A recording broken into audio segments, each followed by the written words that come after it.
여러분 안녕하세요.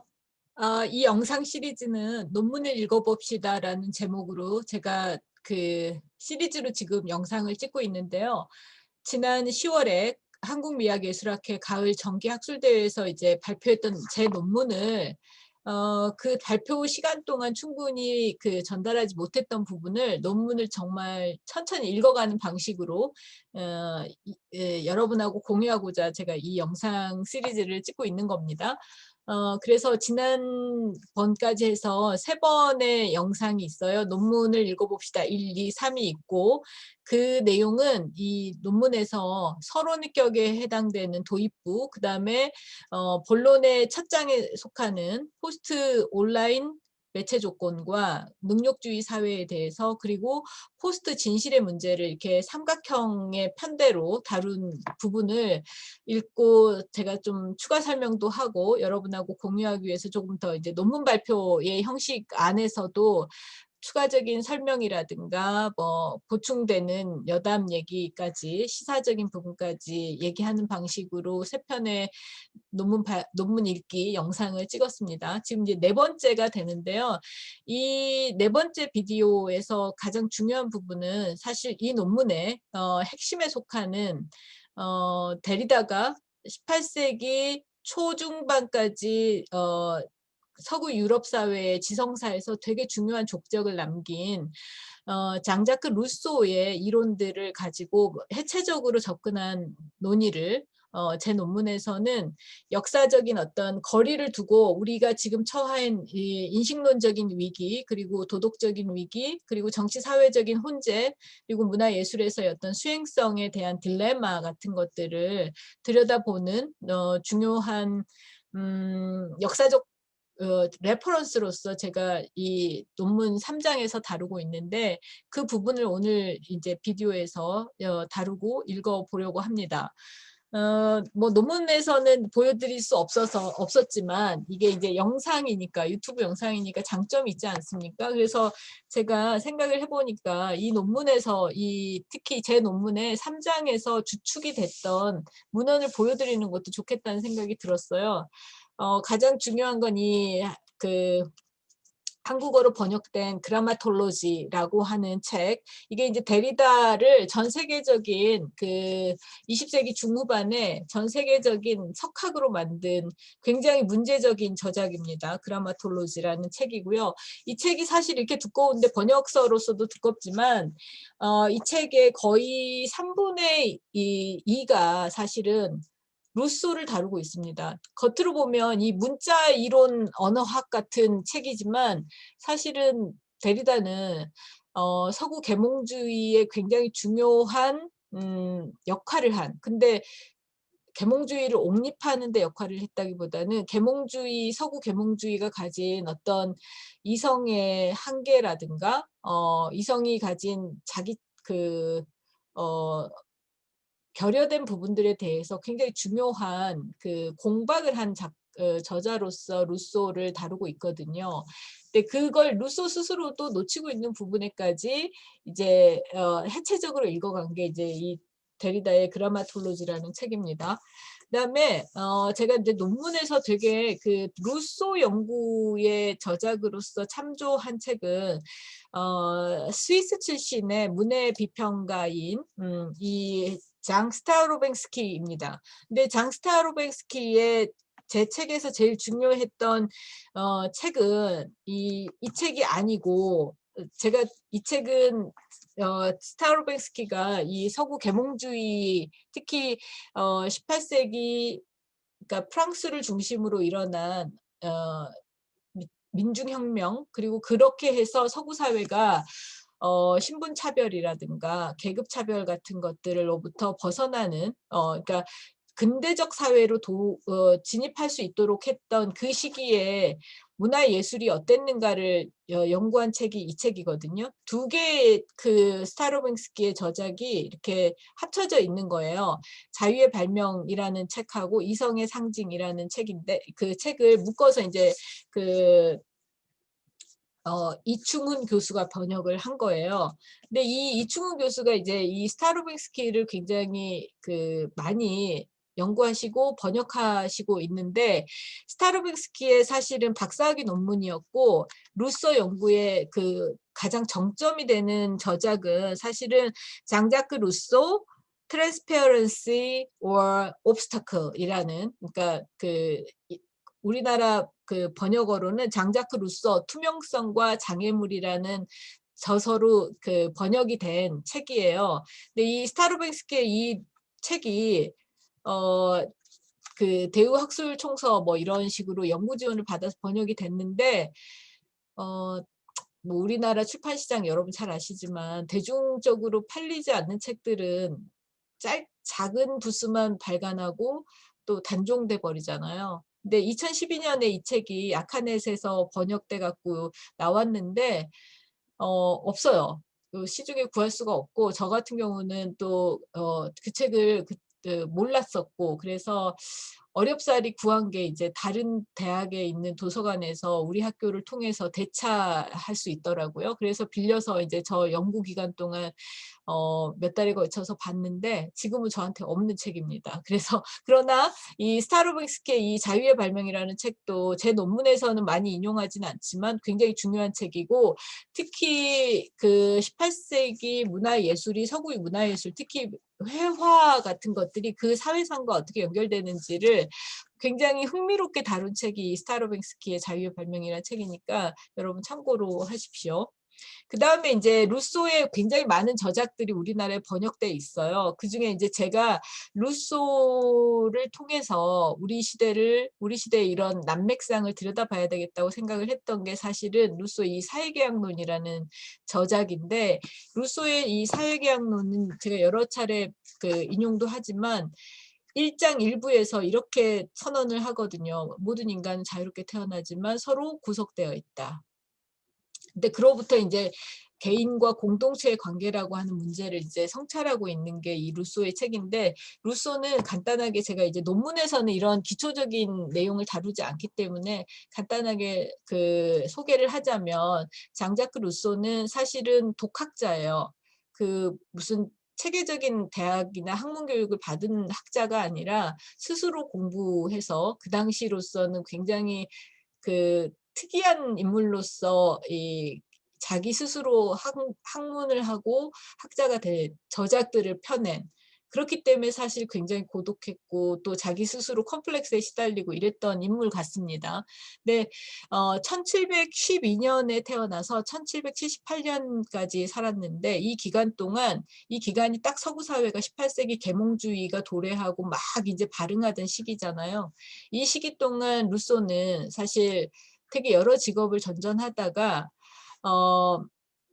디종 아카데미가 주최하는 학술상 같은 게 있었어요. 근데 그 학술상에 자신이 학문예술의 기원론이라는 논문을 공모에 내서 디종 아카데미 상을 받으면서 이렇게 이제 학자로서 되게 문제적 저작을 많이 남기게 된 사람으로 우리가 얘기할 수 있습니다. 근데 이 제 논문에서는 학문예술 기원론을 직접적으로 다루진 않는데 루소의 이 학문예술 기원론부터가 우리가 특히 이제 학문하는 사람들, 문화예술을 하는 사람들한테는 되게 저는 비판적으로 읽을 논문이라고 생각해요.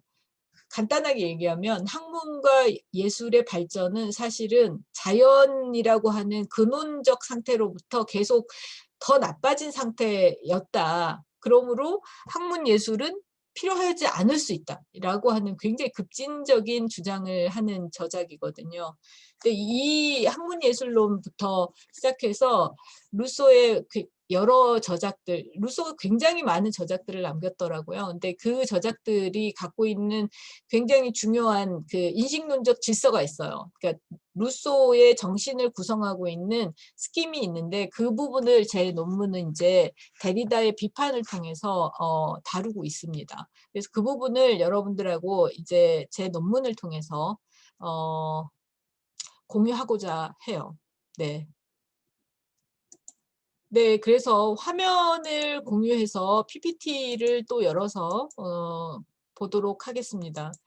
지난 2장까지 주로 다뤘던 내용들에 대해서 조금 기억이 나실 거라고 생각을 하고, 오늘 다루려고 하는 이 비디오에서 다루려고 하는 내용은 이 논문의 3장 매개와 대리 보충의 문제입니다. 근데 대리 보충 그리고 매개라는 말이 어떤 식의 문제적 개념인지에 대해서는 제가 논문을 읽어가면서 여러분들에게 이해할 수 있도록 해보겠습니다.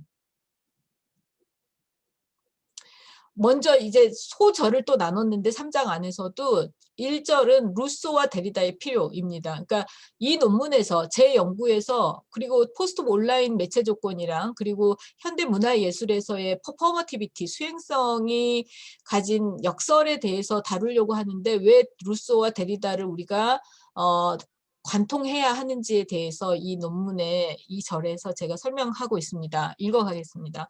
우리는 동시대 매체 조건과 수행성의 문제를 다루고 있다.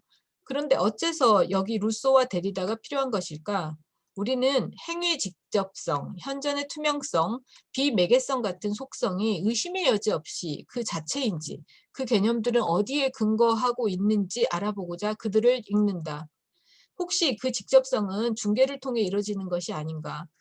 또 매개가 없다면 현존은 불가능한 것이 아닌가? 현존이 매개를 통해 가능하다면 절대적으로 투명한 현존은 아니지 않은가? 이런 질문을 해볼 수가 있습니다. 나아가 그것은 전적으로 자유롭고 비어있는 공간으로서의 무 또는 기원을 전제하기에 가능한 속성들인데, 정작 우리는 그런 주관적 전제들 위에 쌓아올린 논리를 절대적 지표로 붙잡고 있는 것은 아닌지 성찰해 보자는 것이다. 루소 연구의 권위자인 장 스타로뱅스키는 루소가 일체의 매개를 절대적 소통을 가로막는 장애물로 간주함으로써 결국 그의 주관적 총체성에서는 무가 필요할 수밖에 없었다고 스타로뱅스키는 진단하는데, 데리다의 루소는 그 역설을 풀어헤친다. 그러니까 루소한테는 모든 기원으로서의 무가 전제돼야 하는 것인데 그 무를 전제할 수 없으니까 우리의 문화, 학문, 예술, 사회제도 같은 것이 일종의 장애물로 철학적으로 설명됐다는 겁니다. 데리다의 루소 비판은 큰 틀에서 데리다 철학의 핵심 과제인 로고스 중심주의 비판의 일환이다. 더 구체적으로는 소크라테스 이전의 철학자에서 하이더거에 이르기까지 언제나 로고스의 진리 일반의 근원을 부여한 형이상학의 역사, 즉 진리의 역사, 이건 제가 그라마톨로지 데리다의 책에서 인용한 부분인데요. 이런 서구 형이상학의 역사 또는 다른 말로 진리의 역사라고 부를 수 있는 것들이 음성 언어의 직접적 현정과 문자 언어의 재현이라는 이분법적이고 차별적인 정신사 속에서 왜곡돼 왔음을 데리다는 루소의 경우를 통해서 비판하는 것이다. 하지만 그 과정은 비단 언어만을 대상으로 하지 않는다. 그러니까 데리다가 루소를 통해서 서구 형이상학이 음성 언어 중심으로, 그리고 그런 음성 언어를 중심으로 하면서 어떤 신화를 만들어내냐면 음성 언어야말로 진리가 직접적으로 현존한다. 그리고 문자 언어는 그런 음성 언어에 비하면 열등한 재현일 뿐이다라고 하는 논리를 계속 강조해 왔고 루소도 그 일부에 있다는 것이죠. 근데 그런 해체를, 그러니까 루소를 통해서 서구 정신사가 어떤 실체를 갖고 있는지를 비평하는 그 과정이 사실 데리다는 언어를 중심으로 하는 것 같지만 언어만 대상으로 하지 않는다는 것이 제가 파악한 부분입니다. 루소는 기원으로서의 자연과 그에 대립시킨 타락으로서의 인간사회, 문화, 역사라는 거시적 범위의 논제를 가지고 다수의 글을 썼다. 그리고 데리다는 루소의 글들에서 루소의 직접성과 투명성에 대한 이상, 매개되지 않음에 대한 환상, 대리보충에 대한 인정과 동시에 그걸 부정하는 겉으로, 그러니까 대리보충적인 부분들을 인정하는 것 같지만 사실 그걸 열등하거나 문제적인 거라고 아주 내치는 것이 이제 루소의 글들에 등장하는데, 그런 부분들이 사실 공존하고 있기 때문에 모순을 이루지 않습니까? 그런 부분을 데리다가 파헤쳐내는 것입니다. 먼저 자연대, 인간의 사회, 문화, 역사를 보자. 그러니까 저 이제 데리다의 루소 비판이 너무 광범위하고 방대하고 심층적이기 때문에 주제별로 지금 이제 검토를 해보겠다는 건데, 루소한테는 자연하고 인간의 사회, 문화, 예술은 대립각을 세우고 있거든요. 자연은 원초적이고 귀속되고 돌아가야 할 근원적인 곳이라면, 인간은 그로부터 이탈해 나와서 더 타락한 사회, 타락한 문화, 예술을, 학술을 구축했다는 것이 이제 루소 입장이거든요. 이에 대해서 스타로뱅스키가 정리한 루소의 역사관이 도움이 된다. 즉, 한편으로 루소는 기원의 신화를 역사인식에 적용하여 순수한 자연이 각 시대의 근원적 기준이자 회복할 원천이라고 봤다. 하지만 그렇기에 다른 한편으로 역사적 현재는 인간이 자연을 부정하고 지배해온 과정의 연속이면서, 또한 매 순간 루소가 기원으로 상정한 자연으로의 회귀를 향해 부단히 나아가야 하는 완성 가능성의 수행 시간이다. 이 완성 가능성이라는 거, perfectibility라고 영어로 얘기할 수 있는데요. 이것도 이제 루소의 개념입니다. 말하자면 굉장히 재밌는 역학인데, 루소는 인간 사회가 자연으로부터 타락해 왔다고 보는 점에서 자연과 인간 사회의 관계가 이렇게 갈등이라면, 이 타락한 인간 사회도 계속해서 더 많이 학문을 제대로 발전시키고 문화예술을 발전시킨다면 이 자연의 상태로 돌아갈 수 있다고 보는 거예요. 근데 그 돌아가는 과정이 바로 완성인 거죠. 그래서 인간의 수행은 인간의 삶에서 일어나는 각종 활동과 학술적, 문화예술적 창작 행위는 그 완성의 가능성을 실현시켜 가는 과정이라고 보는 겁니다. 굉장히 재밌는 논리지 않습니까? 이러한 역사관은 루소의 이론 속에서 자연의 절대적 우위를 주장하기 위해서 구성된 것이다. 하지만 그의 논리는 사실상 한쪽이 없으면 다른 한쪽도 불가능한 순환 논법이다.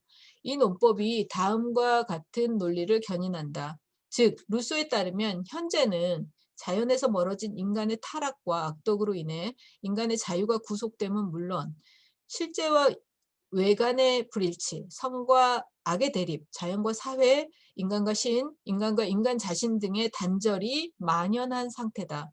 하지만 역사는 또한 인간에게 그 상황을 거부하고 자연이라는 완성에 도달할 임무를 지우기에 다음과 같은 일을 해야 한다.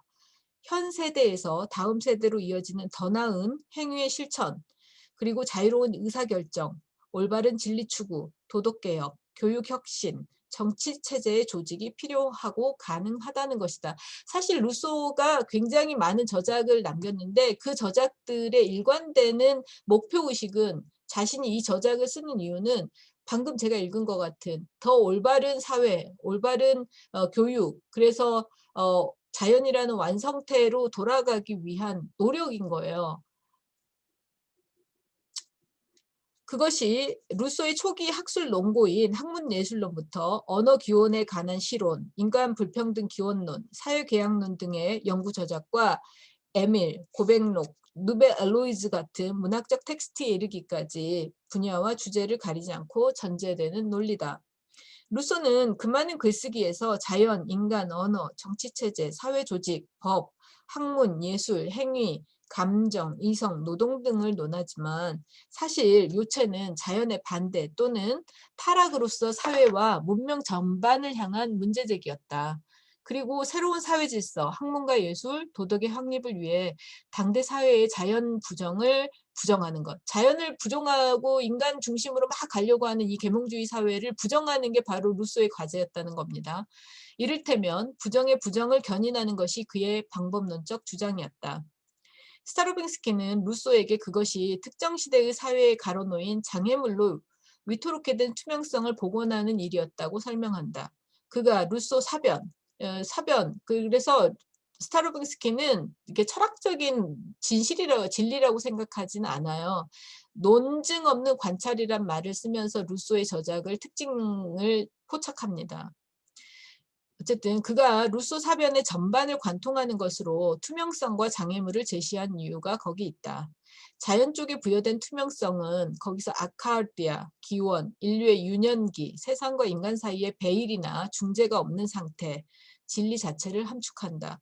그리고 인간이 만든 사회와 그 사회가 발전시킨 문명에 부여된 장애물의 의미는 자연이 타락 상태에서 회복으로 나아가는 진정한 길을 막는 무엇이다. 루소에게는 현실적으로는 이기심, 사유재산제, 부당한 법질서 같은 것부터 정신의 환상, 가상, 재현, 매개, 대리보충 같은 것들까지 그 장애물에 해당한다. 스타르봉스키는 그런 루소의 입장이 투명성의 신화라고 객관화하지만 그것이 루소 자신에게 얼마나 중요한 과제였는지 짚는 일 또한 있지 않는다. 그러니까 비판자로서 스타르봉스키는 루소 연구자이지만 루소 연구의 한계를 짚는 비판자로서는 그런 투명성의 신화가 루소의 학문에 어떤 결함을 만들어냈다고 짚고 있지만 그럼에도 불구하고 루소한테 그건 굉장히 결정적인 본질에 속하는 과제였다고 얘기하고 있는 겁니다.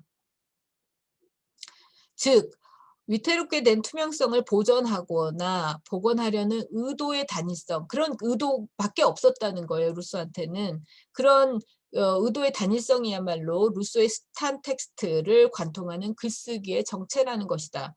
스타로빙스키가 이 루소의 저작들, 제가 앞에서 그냥 읽기만 했던, 그러니까 학문적인 논고도 있지만 누베 엘로이즈 같은 거는 독특한 소설이에요. 그리고 여러분 잘 아시겠지만 에밀 같은 경우는 루소 자신의 고백록입니다. 그러니까 굉장히 문학적 텍스트라고 데리다가 말하는 이유가 있는데 그런 저서들의 특징을 스타로빙스키가 어떤 식으로 정리를 했냐면 철학적 성찰에서 자서전까지, 더없이 엄격한 변증법에서 서정적인 심정의 토로까지, 허구에서 법제까지. 그러니까 굉장히 스펙트럼이 넓게 간극이 큰, 이걸 이제 여러분이 현대 사회로 오면 트루스하고 포스트 트루스가 막 왔다 갔다 하는 것 같은 걸 이미 루소의 저작들에서 볼 수 있는 거예요. 진실과 허구적인 측면들, 그리고 전제하고 넘어가 버리기, 뭐 이런 것들이 너무 많단 말이죠. 근데 이게 이제 스타로뱅스키로서는 루소의 저작이 가진 특징이면서 한계라고 본 거죠. 그런데 담론 내적 의미를 넘어 형식의 차원에서 보자면 루소의 논설은 투명성의 이상을 실현하기 위해 사실과 당위가 동일한 세상을 가정한 주관적 전제 위에 쌓아 올린 것이다. 그는 그 세상을 때로 타락을 가져오는 진보가 아직 없던 역사 이전에서, 또 때로는 현재의 무질서가 더욱 완전한 질서를 통해 극복될 추상적인 미래, 즉 역사의 종말에서 찾는다. 루소는 이렇게 자신이 도출할 결론을 미리 정해서 문제를 설정한 후 논리 전개상의 모순과 비약을 두려워하지 않으며 혼자만의 추론을 보편적으로 동의할 것으로 밀어붙였다. 거기서 기원은 일종의 텅 빈 실체다. 학문과 예술, 언어, 인간사회, 불평등 등 거의 모든 논제를 기원의 문제로 시작하는 루소의 논고가 사실상 실제 기원에 관한 역사적 진리는 괄호를 치고, 괄호친다는 건 데리다식의 표현인데요. 그러니까 검토하지 않고 분석하지 않고 논증하지 않고 넘어가게 되는 부분들입니다. 그리고 괄호를 치고 일단 조건적이고 가설적인 추론의 의지에 구축되기 때문이다. 예를 들어 루소는 인간 불평등의 기원에 관해 자연에서 의식주와 욕구를 해결하고 만족한 인간을 불평등 이전 상황으로 설정한다. 반면 인간 구조의 변화가 불평등의 기원이라고 가정하는데, 그러니까 인간 구조의 변화, 인간 사회 구조의 변화가 인간 불평등의 기원이다. 그때 그렇게 사회로부터 불평등이 시작됐다라고 가정을 하는데 정작 그것은 누구나 쉽게 알 수 있다는 말로 설명하지 않고 넘어간다. 또 그는 언어의 기원을 욕구가 아니라 정념에 있다고 전제하는데 그에 따르면 욕구는 인간을 분열시키는 반면 정념은 결합을 시키기에 집단적 인류에서 최초의 말이 털어져 나왔다는 것이다. 그러니까 여기서 욕구와 정념이 언어의 기원인지 아니냐라는 문제가 언어학적으로 여러분이 이해하시면 루소는 이렇게 설명을 한 거예요. 인간은 욕구 때문에 말을 발명한 게 아니라 정념, 감정이나 정서를 표출하기 위해서 언어를 발명해냈다. 그게 음성 언어의 시작이다. 이렇게 설명을 하는 거예요. 논거가 뭐냐면 욕구라는 건 서로가 서로 자신의 욕구에 충실한다면 갈등과 싸움과 의사소통의 그 불통만 있어야 되기 때문에 언어가 만들어질 수 없다는 게 루소식 논리입니다. 그런데 정념인 "나를 알아줘. 내 감정이 어때?" 뭐 이런 식으로 서로가 공감하고 어 이 같은 감정 상태를 느끼기 위해서는 사실 언어가 필요했을 것이다. 그게 인제 인간이 사회를 구성하고 관계를 맺고 살게 된 거다. 이렇게 추론을 한 거예요. 여러분 근데 루소를 제 논문에서도 그리고 데리다를 통해서 우리가 그 한계를 짚고 있지만 루소를 읽고 있으면 상당히 어 설득이 되는 부분이 분명히 있습니다. 네. 그래서 루소는 불악을 이루어 정주하면서 공동 경작과 공동 분배를 하고 사랑, 증오, 동정, 분노 또는 본능적 외침이나 불평, 탄식의 어조를 토해내는 인류 최초의 목소리를 언어의 기원으로 묘사한다. 이런 식으로 역사적 상황을 가정한 묘사법으로 기원에 관한 논증을 대신하는 것이다. 이에 대해 대체로 연구자들, 그러니까 루소 연구자들인데요. 이런 연구자분들은 루소의 지식사적인, 이론적인 한계를 지적합니다. 제 논문이 그런 참조하는 것처럼. 하지만 그런 지식사적 그리고 학술적인 한계가 있기 때문에 루소를 연구하지 않거나 버려버리는 게 아니에요. 루소라는 패를 버리는 게 아니라 학술적인 가치가 분명히 있는 거예요. 진리값이 있는데 그 진리값은 그 안에 한계가 있는 진리값인 거죠. 근데 이거를 인제 특히 철학 쪽에서 현상학에서는 현상학적 가치, 현상학의 탐색의 소위 가치가 있다고 평가를 합니다. 그의 논리가 실제적이고 역사학적인 검증 대신에 현재성의 탐색이라는 목적에 충실했다고 인정하는 관점을 연구자들은 취합니다. 그러니까 루소의 학술적 의의가 그런 데 있다고 평가를 하는 것이죠. 저는 그에 동의를 한다. 하지만 더 중요한 점은 루소의 그 논증 방식이 자신이 절대적 토대로 삼는 투명성 내지는 투명성의 진리에서 벗어난 것이고 오히려 그런 투명성이 불가능하거나 매개를 통해서만 다가갈 수 있는 성질의 것임을 스스로 노출한다는 것이 키포인트다라고 저는 주장을 하고 있는 겁니다. 데리다는 바로 여기, 즉 루소의 일단 가정하고 넘어가기, 비약하기, 거시적이고 절대적인 요구를 하면서 정작 자신은 우회와 대리 논리로 그것을 관철하는 지점을 해체한다. 그렇게 해서 루소가 부정하고자 한 것, 저평가한 것, 숨긴 것의 실체를 설명하고 나아가 그 안에 잠재한 역설적으로 중요하고 가치 있는 논리를 끄집어낸다. 그것은 크게는 데리다의 철학 전반, 특히 그라마톨로지가 집중했던 바 서구 의문론주의에서 음성 언어에 대한 문자 언어의 폄하, 로고스 중심주의에서 매개와 재현의 부정, 형이상학에서 완전성의 이상을 해체적으로 독해하는 일이다. 그런데 우리는 그렇게 큰 과제, 저는 이 논문에서 이렇게 데리다의 과제를 다 짚을 이유가 없어요. 그래서 그런 큰 과제 대신에 데리다가 루소와 그의 문학적 글쓰기 속에서 특히 대리보충, 서플먼트라고 하는데요. 이거는 데리다의 용어가 아니고 루소가 실제로 자기 저작에서 드러낸 용어입니다. 이 서플먼트, 대리보충 개념을 집중적으로 분석을 했는데 거기에 저의 연구는 중점을 두고 검토할 것이다.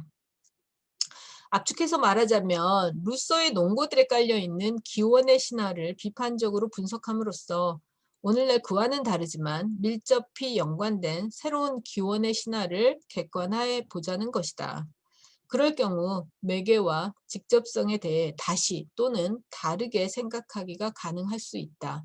제가 이 루소 그리고 루소의 연구 저작들을 비판적으로 검토하는 데리다를 채택한 이유가 바로 여기에 있는 겁니다. 우리가 지금 믿고 있는 어떤 그 매체 조건들, 기술 조건들 그리고 굉장히 강한 영향을 받으면서도 우리가 그로부터 그걸 버리거나 벗어날 수 없다고 생각하게 된 어떤 새로운 기원들이 있어요. 근데 그것들이 신화적이라는 것들을 저는 이 논문에서 굉장히 비판적으로 드러내고자 하기 때문에 그 방법에서 이를테면 루소의 논리들이 가진 한계들을 채택해 보는 겁니다.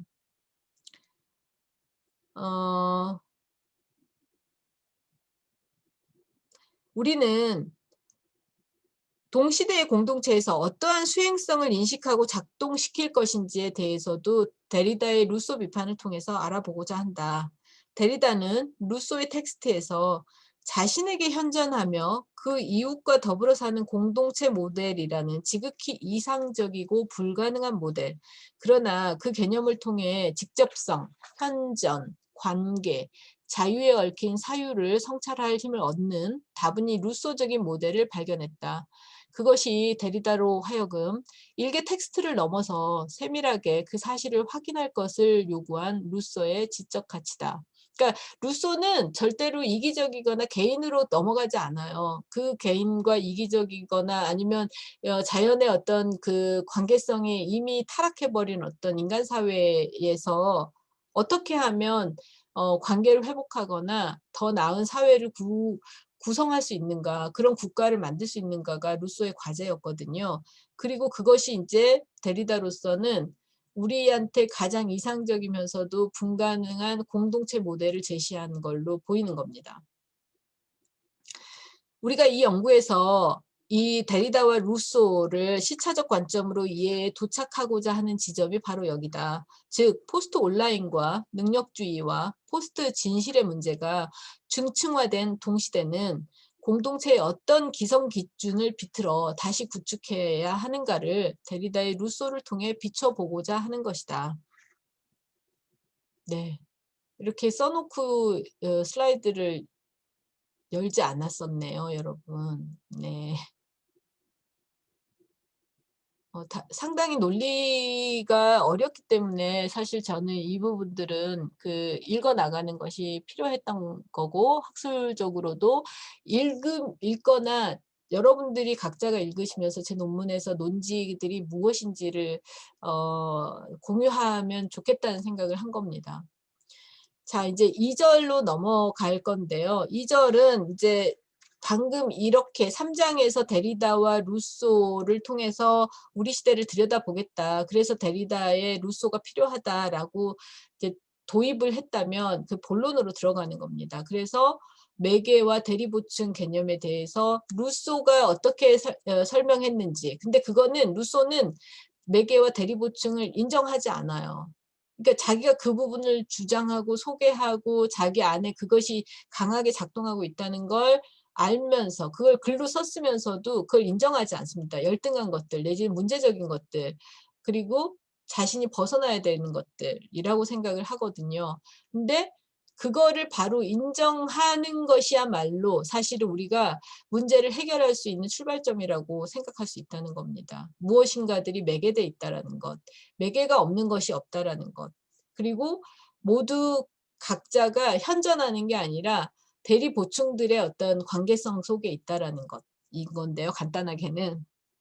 어쨌든 여기서 2절로 가기 전에 제가 이 논문은 보면 사실은 주석을 굉장히 많이 달아 놓거든요. 그게 이제 단순히 참고 문헌을 밝히는 정도가 아니라 이제 그 특정 개념이나 이런 것들을 본문에서 다 설명할 수 없을 때 여기에 이제 그 주석에다 설명을 하죠. 근데 여기서 아까 제가 읽으면서 주석에서 스킵하고 간 것 중에 하나가 이제 그 그라마톨로지라는 데리다의 개념이거든요. 근데 이 데리다의 그라마톨로지에 대해서 이 그 책의 번역서 그라마톨로지에서 설명을 잘 해놨기 때문에 그걸 잠깐 여기 주석에다가 제가 인용해 놓고 전거를 밝혀놨어요. 거길 잠깐 읽어볼게요. 데리다는 그라마톨로지, 문자, 자모, 음절 구분, 읽기, 쓰기 등을 다루는 연구 분야라는 리트레 사전의 정의를 인용했다. 그러니까 데리다가 이 프랑스 리트레 사전에서 문자 그대로, 그러니까 literally 그라마톨로지가 무슨 뜻인지에 대해서 인용을 해놓은 거예요. 근데 거기서는 문자, 그러니까 그 우리 활자 있잖아요. 문자, 그리고 자모, 자음, 모음, 그리고 음절 구분, 뭐, 그러니까 결국은 그라마톨로지라는 말 자체가 보여주는 것처럼 쓰기 내지는 문법, 그리고 문자 언어 같은 것들의 학인 거죠.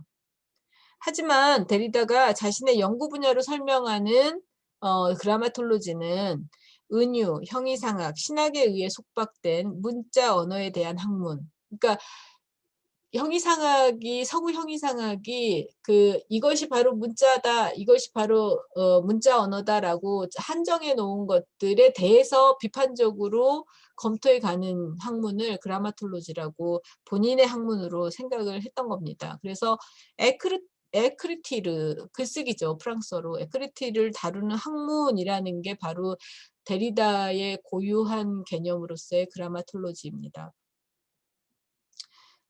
그리고 대리보충에 대해서는 이제 지금부터 설명을 할 거기 때문에 넘어가겠습니다. 2절로 와서요.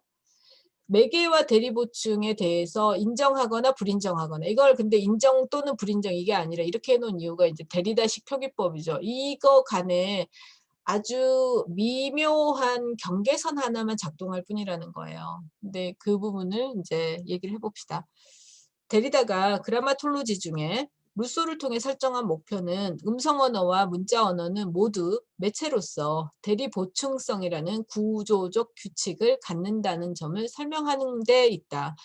그러니까 데리다한테는 루소가 되게 주변부라고 생각했던 이 대리 보충성, 서포먼트라고 하는 것이 사실은 특정한 논리를 전개할 수 있는 구조라는 거예요. 그리고 그 구조를 운용하는 규칙들이라는 거죠. 그것은 앞서도 언급했듯 서구 형이상학 전통 내에서 로고스 중심주의로 운폐되고 억압된 채 작동한 문자 언어의 의미와 역할에 제자리를 찾아주는 일이자 그 전통 속에서 진리의 현존으로 신화한 음성언어의 본성 또한 제대로 밝혀주는 일이다. 문자가 음성언어의 견조 철저히 배척당했음에도 불구하고 실제로는 전자에 의해, 그러니까 문자에 의해서 음성이 존립하고 음성으로서의 지배력을 확보할 수 있었다. 또 현전이 아니라 대리보충이야말로 부재하는 실체를 대리하는 동시에 제어하고 부재 결여를 메우는 만큼이나 보충적 매개의 연세와 지연을 무한히 연장하고 금기를 지키는 동시에 위반하는 실체다. 그러니까 대리보충 그러면 마치 실체가 아니라 그거 실체를 대리해주는 뭔가라고 생각하고 보충하는 것들이라고 생각을 하잖아요. 그러나 대리보충이라는 게 사실은 부재하는 것들에 대해서 우리가 이제 이건 이제 언어학이지만 여러분이 사과 이렇게 얘기할 때 사과라는 말이 없으면 우리가 그 실체를 지시할 수가 없잖아요. 근데 이게 실체가 있다고 생각을 하니까 사과가 기호라고 하는 거지, 사과라는 말 자체가 사실 그 실체를 지시하면서 실체를 정의하고 우리가 그 말을 들었을 때 이미지를 구축하고 그 이미지를 가지고 의사소통을 하잖아요. 그런 점에서 데리다식으로 얘기하면 실체를 대리하는 동시에 실체를 컨트롤하고 또 부재를 메우는 동시에 보충적으로 그 사과는 뭐 사과나무 열매로서 뭐 이런 식으로 의미의 연쇄들을 만들어낼 수 있다는 거예요. 그리고 금기를 지키는 동시에 위반한다라는 얘기는 사과라는 말이 그 기의로서의 실체 사과를 보호해주지만 그러면서도 다른 어떤 뭐 F 뭐 독일어로 아펠 뭐 이런 말들 속에서 이 의미의 어떤 그 불안정성을 또 만들어내는 게 이 문자 언어라는 거죠. 자, 문자 언어는 그런 의미에서 음성 언어의 껍데기가 아니다. 오히려 그 언어의 추상성과 한시성을 제어한다. 또 사전에서 한 단어의 뜻이 다른 단어들의 매개적이고 연쇄적인 정의를 통해서 한 기호에서 다른 기호로 옮겨가며 전달되는 해석을 통해 실현되는 바와 같이 언어는 본질적인 결여를 내속한 가운데 그 결여를 보충 대리하는 언어들의 연쇄, 차이 및 지연, 데리다의 용어로는 차연이다. 여러분, 그러니까 이건 데리다가 실증적으로 예를 들면서 논증하는 건데 우리가 한 단어의 뜻을 알고자 사전을 찾잖아요. 그러면 그 사전의 그 단어는 다른 문자 언어를 통해서 또 이 용어를 정의하고 있잖아요. 그래서 그거를 읽다 보면 예를 들어서 어떤 되게 어려운 용어 하나를 사전에 찾는다고 보자고요. 근데 그 설명을 하고 있는 또 어려운 단어들의 나열이야. 그러면 그 단어들 중에서 또 모르는 단어를 또 찾는다면 그런 식으로 계속 연세가 일어나잖아요. 그게 의미는 차이를 가지면서 연속한다는 뜻, 지연된다 이런 뜻을 가지고 있는 데리다의 디퍼랑스라고 하는 뜻입니다. 차이와 지연이란 뜻에서 차연이라고 우리나라 말로 그 데리다 연구자들이 번역을 한 용어죠. 그런 맥락에서 데리다에게 루소는 형이상학의 계보 내에서 데카르트와 헤겔 사이에서 그 실체를 파악한 유일한 인물이거나 최초의 인물이다. 그러니까 이 작용을 루소는 알고 있었다는 거예요. 그러니까 문자 언어가 사실은 음성 언어를 대리하고 보충하면서 오히려 그 가장 결정적인 역할을 하는 실체라는 걸 알았던 거죠. 그러나 그거를 인정하진 않았다는 거예요. 그리고 루소가 다른 맥락에서 부지불식간에 인정한 위험한 대리보충이라는, 위험한 대리보충은 루소 자신이 저작에다 쓴 표현입니다. 그러니까 대리보충이라는 것이 너무 위험한 역할, 근데 강력한 역할을 한다고 봤거든요. 그리고 이거는 사실은 그 루소는 이걸 위험한 대리보충을 명확하게는 그 이렇게 데리다의 학술적인 개념으로 쓴 게 아니라 어, 되게 노골적으로는 그 자위, 그러니까 성적인 만족을 실체하고 그 성관계를 통해서 하는 것이 아니라 이를테면 그 자신의 어떤 그 행위를 통해서 그 얻는 것 이런 걸 이제 대리보충이라고 얘기를 한 겁니다. 근데 그런 대리보충을 루소가 위험하다고 한 이유는 자신이 그거에 빠져들기 때문에, 그리고 루소 자신이 그 시대 사회에서 그런 학술적으로 굉장히 고립돼 있으면서도 공박을 많이 당했단 말이에요. 공격을 많이 당했어요. 스위스 제네바 출신인데 활동은 프랑스에서 많이 했거든요. 루소가.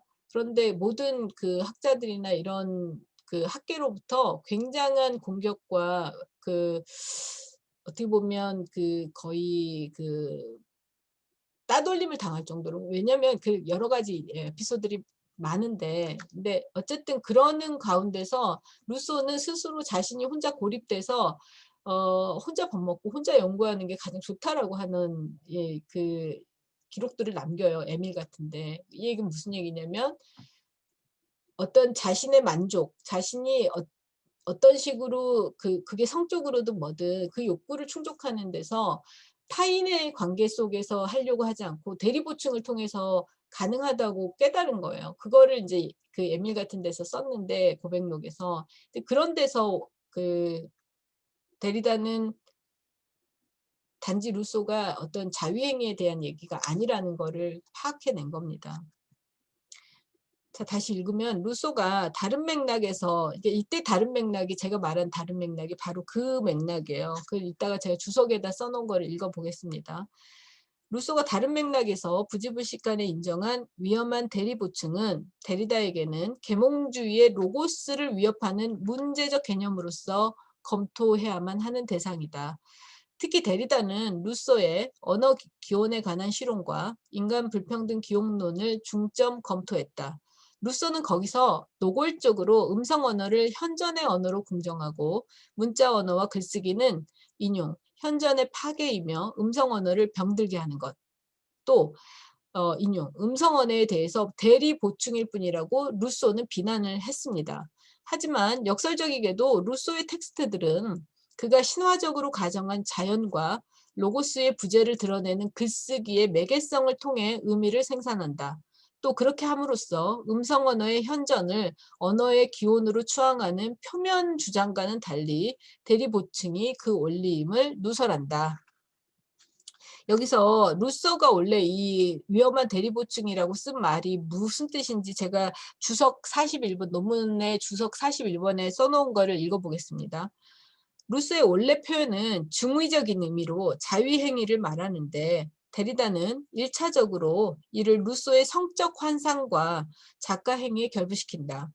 또한 루소는 고백록에서 평생 동거한 하녀 테레즈를 그에 앞서 젊은 시절 자신이 친모 또는 엄마라고 불렀던 후원자 바랑 부인에 뒤이은 대리보충으로 정의한 적이 있다. 이에 대해 데리다는 루소의 자서전적 사실로서 대리보충적 매개를 증식시키는 무한한 연세라는 관계성을 풀이한다.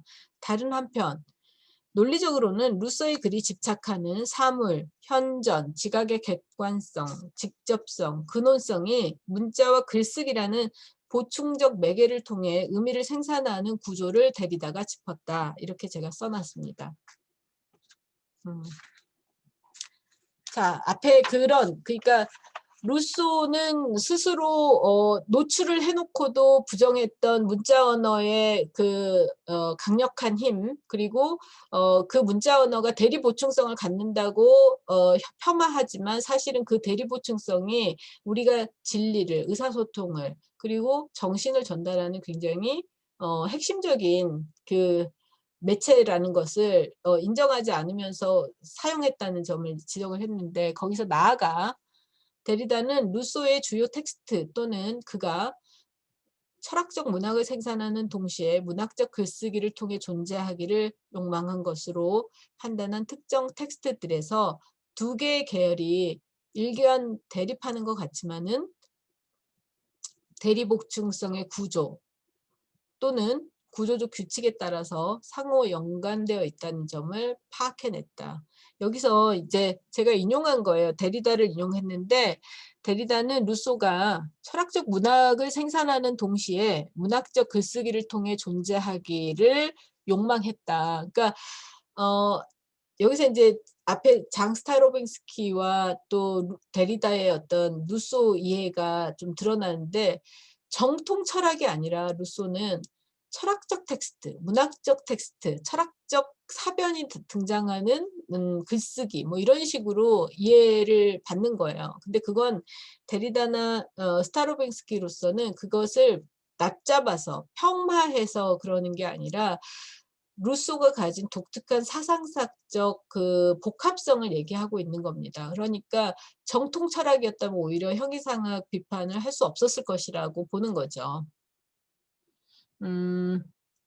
스타로빙스키는 그러니까 데리다가 대리보충성의 구조 또는 대리보충성의 구조적 규칙이라고 말한 이 부분을 스타로빙스키는 루소 연구자로서 어떻게 설명하냐면 양가성이라고 설명을 합니다. 그러니까 두 개의 가치가 같이 있는 것이라고 설명을 하는데요. 그 원인은 역사에 대해서 루소가 도덕적 판단을 하기 때문이라고 봅니다. 그러니까 루소는 역사에 대해서 역사 이렇게 가면 안 되는데 도덕적으로 잘못됐어라고 하는 판단을 계속하면서 그걸 더 나은 쪽으로 이끌어야 되는 게 자기의 학문적 사명이라고 생각하니까 계속 어떤 양가성을 저울질하는 식의 논리를 폈다는 겁니다. 즉 스타로빙스키가 발견한 루소는 인류가 역사적으로 변화한 과정을 논거로 들어서 담론을 펼치지만 그 역사의 진보를 선한 인간의 악화 과정, 자연으로부터의 멀어짐, 본원적 순수함의 타락이라는 도덕적 답에 맞춰 서술해야 했기에 양가성을 띌 수밖에 없다. 그리고 데리다가 루소에게서 찾아낸 대리보충성의 구조는 기원으로서의 자연, 자율적이고 자족적인 존재로서 자연이 인간의 사회, 학문, 교육, 예술 등 대리보충적 존재 때문에 자체의 결여를 인정할 수밖에 없으며 뿐만 아니라 그 존재를 통해서 완성된다는 논리적 설정이다. 요컨대 대리보충이 논리의 실체인 것이다. 나아가 데리다는 그 같은 루소의 논법 또는 글쓰기를 분석해서 이분법과 변주법이 실체적으로는 매개운동임을 보여주고자 한다. 그가 루소의 고백록과 에밀 속에 위험한 대리보충이라는 표현을 액면의 문맥은 다름에도 불구하고 그라마톨로지에서 음성중심주의는 물론 서구 형이상학 속에 뿌리박힌 이분법의 대립을 해체하는 데 적용한 근거가 이와 같다. 앞서 언급했듯 데리다의 루소 해체는 언어만이 아니라 흔히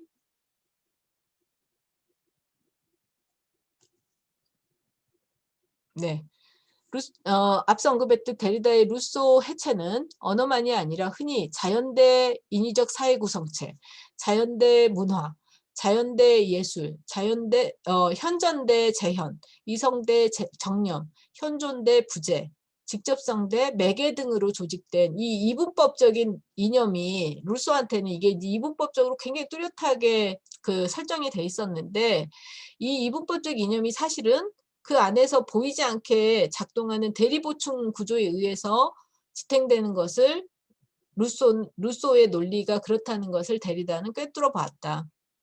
데리다에 따르면 애초 루소는 인용, 지칠 줄 모르게 다시 시작하고 언제나 더 나중으로 연기시키는 이분법적 조작으로 긍정적 원칙과 부정적 원칙을 구분하는 일에 몰두했다.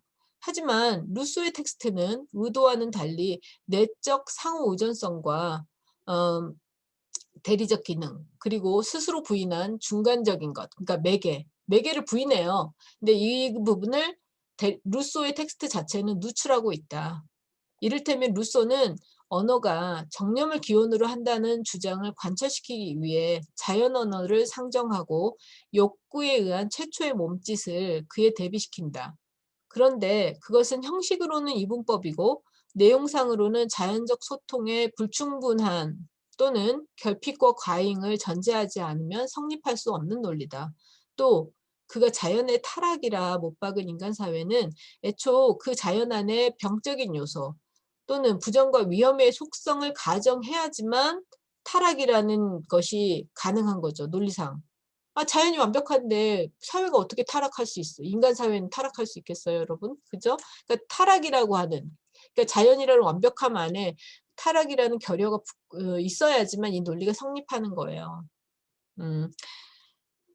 이렇듯 루소의 논리에는 이미 언제나 대리보충을 피할 수 없는 요인이 박혀 있다. 요컨대 직접성, 투명성, 존재론적인 동일성, 비매개성, 완전성, 충만함이 아니라 매개, 재현, 대리, 불안정성, 차이와 지연이 기원의 매트릭스다. 그 점이 요컨대 데리다에 따르면 루소가 명시적으로 말하지 않으면서 말한 것, 구체적으로 보지 않으면서 본 것으로서 비판적 학문의 가치를 갖는다. 다만 루소는 그것을 논리적으로 인정하지 않고 글 속에서 주변부로 은닉함으로써 기원을 신화화하는 한계에서 벗어나지 못했다. 그렇기에 사회 조직에 대해, 학문과 예술의 발전에 대해, 인간 불평등의 극복에 대해 이상화된 답변만을 내놓았을 것이다. 자, 여기까지가 이제 제가 그 논문의 3장의 그러니까 핵심이 되는 3장 본문의 두 번째 장에서 3장이 그런 장인데 그 장에서 전체 3절 중에서 1, 2절을 다룬 겁니다. 1, 2절은 그러니까 데리다가 루소의 이론을 어떤 식으로 비판적으로 들여다보고 거기서 루소의 진리가 무엇인지에 대해서 그러니까 학술적인 가치가 무엇인지에서 대해서 연구한 부분을 제가 이제 설명한 것이고요.